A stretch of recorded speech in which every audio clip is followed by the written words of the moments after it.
ندا فاضلی کہتے ہیں، اپنی مرضی سے کہاں اپنے سفر کے ہم ہیں، رخ ہواؤں کا جدھر کا ہے ادھر کے ہم ہیں۔ انا للہ و انا الیہ راجعون۔ عرفان خان اب ہم میں نہیں رہے۔ کسی نے ٹویٹر پہ لکھا، کہانی میں کوئی رد و بدل کر میرا مرنا ابھی بنتا نہیں ہے۔ عرفان خان بہت جلدی چلے گئے۔ جانے سے پہلے عرفان خان نے زندگی اور موت سے لڑتے ہوئے کچھ تحریریں لکھی۔ ایک جگہ وہ لکھتے ہیں، کبھی ایسا بھی ہوتا ہے کہ تمہاری آنکھ اس جھٹکے سے کھلتی ہے جو زندگی تمہیں جگانے کے لیے دیتی ہے۔ تم ہڑبڑا کے اٹھ جاتے ہو۔ پچھلے 15 دنوں سے میری زندگی ایک سسپنس والی کہانی بنی ہوئی ہے۔ مجھے اندازہ نہیں تھا کہ انوکھی کہانیوں کا پیچھا کرتے کرتے میں خود ایک انوکھی بیماری کے پنجوں میں پھنس جاؤں گا۔ ابھی تھوڑے دنوں پہلے ہی مجھے اپنے نیورو اینڈوکرائن یعنی آنتوں سے متعلق کینسر کے بارے میں پتہ چلا۔ مجھے یہ بھی معلوم ہوا ہے کہ یہ ایک ایسی بیماری ہے جس کے مریض پوری دنیا میں بہت ہی کم ہیں، نہ ہونے کے برابر۔ مریض نہیں ہیں تو اس پہ تحقیق بھی ویسے نہیں ہوئی جیسے ہونی چاہیے تھی۔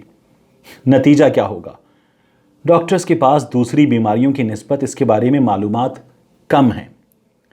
علاج کامیاب ہوگا یا نہیں یہ بھی سب ہوا میں، اور میں بس دواؤں اور تجربوں کے کھیل کا ایک حصہ ہوں۔ یہ میرا کھیل نہیں تھا بھائی، میں تو ایک فل سپیڈ والی بلٹ ٹرین میں سوار تھا۔ میرے خواب تھے، کچھ کام تھے جو کرنے تھے، کچھ خواہشیں تھیں، کچھ ٹارگٹ تھے، کچھ تمنائیں تھیں، آرزوئیں تھیں، اور میں بالکل ان کے درمیان لٹکا ہوا تھا۔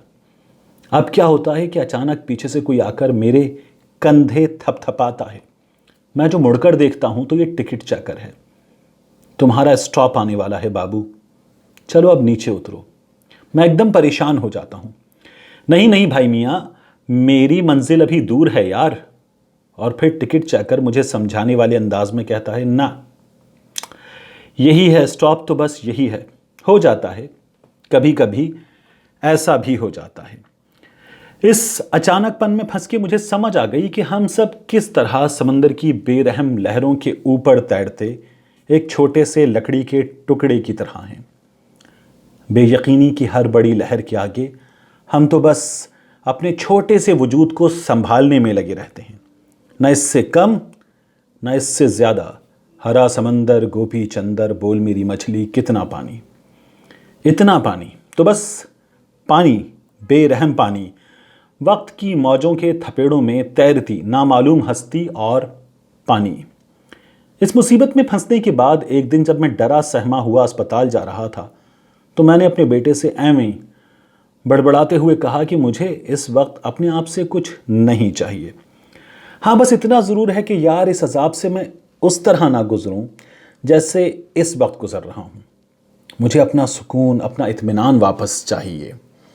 یہ جو ڈر، جو خوف، جو پریشانیاں میرے کندھوں پہ چڑھی بیٹھی ہیں، میں انہیں اٹھا کے پھینک دینا چاہتا ہوں۔ میں ایسی قابل رحم قسم کی ہونق حالت میں اب مزید نہیں رہنا چاہتا۔ اس بیماری کا شکار ہونے کے بعد میری واحد خواہش یہی تھی، اور پھر اپنی تکلیف کی طرف میرا دھیان چلا گیا۔ مطلب اتنے عرصے سے میں بس اپنی تکلیف جھیل رہا تھا، برداشت کر رہا تھا، درد کی شدت کا احساس کر رہا تھا، لیکن اس پوری مدت میں کوئی بھی چیز اسے ختم نہیں کر پا رہی تھی۔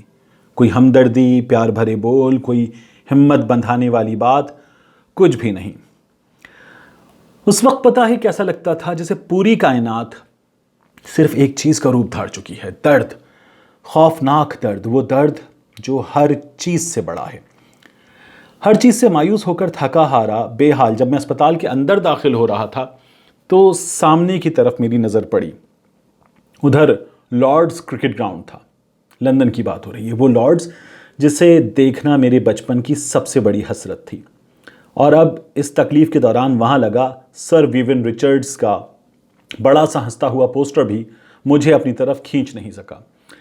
دنیا تو جیسے اب میرے کام کی رہ نہیں گئی تھی۔ خیر، اس اسپتال میں ایک کوما وارڈ بھی تھا۔ وہ سارے مریض جو لمبے عرصے کے لیے ہوش اور بے ہوشی بلکہ زندگی اور موت کے درمیان لٹکے ہوتے تھے، وہ اس وارڈ میں رکھے جاتے تھے، اوپر بالکل میرے وارڈ کے اوپر والے کمرے میں۔